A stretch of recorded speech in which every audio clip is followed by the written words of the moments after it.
किसी माई के लाल में दम नहीं जो हमारे देश का संविधान को बदल सके। तो आज बेहद खुशी है कि मुकेश साहनी जी ने आज महागठबंधन जो है उसमें शामिल हुए हैं। 3 सीटें जो है वो मुकेश साहनी जी को दी जाए। भाजपा के वरिष्ठ मंत्री बिहार सरकार के प्रेम कुमार जी साथ बैठे हैं और उनके सामने एक भाजपा का वरिष्ठ नेता कहता है कि हमको प्रचंड बहुमत चाहिए, 400 पार कराइए और हम लोग संविधान को खत्म कर देंगे। हम लोग ये बताना चाहते हैं कि किसी माई के लाल में दम नहीं जो हमारे देश का संविधान को बदल सके, लोकतंत्र को छीन सके और जो असली चेहरा जो बीजेपी का है वो सबके सामने वो उजागर हो चुका है। जो असली चेहरा जो है वो उजागर हो चुका है भाजपा का। यानी जो बात हम लोग कहते थे कि संविधान और लोकतंत्र पे खतरा है, आज भाजपा के लोग ही जो है भाषण कर रहे हैं, खुल करके बोल रहे हैं कि संविधान को खत्म करना है। ये बाबा साहब अम्बेडकर का लिखा संविधान जो देश को जोड़ने का काम करता है, जहां सामाजिक न्याय के साथ साथ सबका सम्मान है, सबका अधिकार दिया गया है।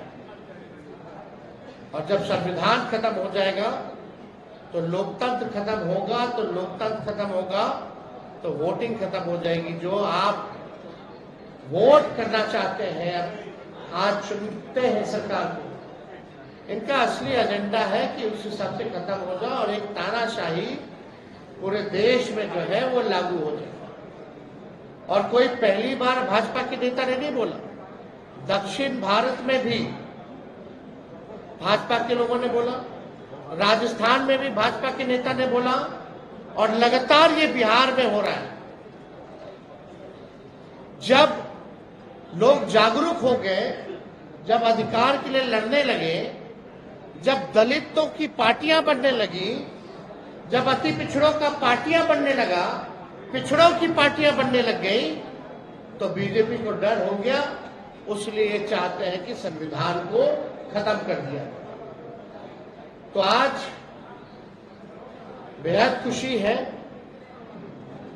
कि मुकेश साहनी जी ने आज महागठबंधन जो है उसमें शामिल हुए हैं और हम सब लोग, पूरा राष्ट्रीय जनता दल परिवार, सभी हमारे महागठबंधन के सभी साथी, इनका हम लोग स्वागत करते हैं। और आप लोग सब लोग जान रहे हैं कि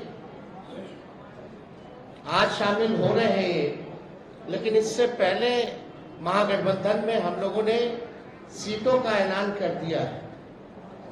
सीटें बता दी गई हैं, कौन सा सीट कांग्रेस के खाते में गया और कौन सी सीटें जो है लेफ्ट पार्टियों के खाते में गई, और कौन कौन लोग कितने कितने सीटों पर लड़ेगा।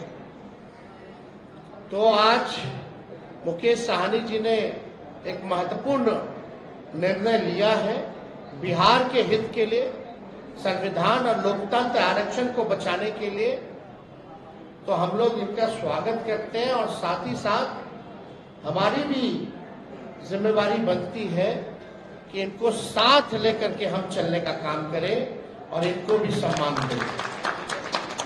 तो उसी तर्ज पर जैसा आप लोगों की जानकारी में है, जैसा महागठबंधन ने ऐलान किया था इसी जगह पे कि 26 सीटें जो है राष्ट्रीय जनता दल चुनाव लड़ेगी।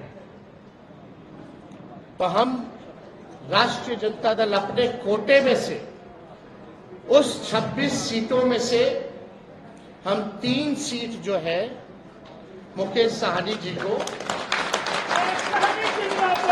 हमारे पार्टी का निर्णय हुआ है, पार्टी का निर्णय हुआ कि 3 सीटें जो है वो मुकेश साहनी जी को दी जाए। राष्ट्रीय अध्यक्ष जी का भी निर्णय है और वो 3 सीटें, पहला गोपालगंज है, दूसरा झंझारपुर है और तीसरा जो है मोतिहारी सीट जो है। ये फैसला हुआ है कि ये 3 सीटों पर मुकेश साहनी जी की पार्टी चुनाव लड़े। भले ही अलग पार्टी हो, लेकिन हम सब लोग मिलकर के साथ चुनाव लड़ रहे हैं। यानी चाहे इनके सिंबल पे जो कैंडिडेट हो, हम भी वो लड़ाई है, चाहे लालटेन पे कोई लड़ रहा हो, ये इनकी लड़ाई है। और ये एक मजबूत गठबंधन आगे बिहार के भविष्य को देखते हुए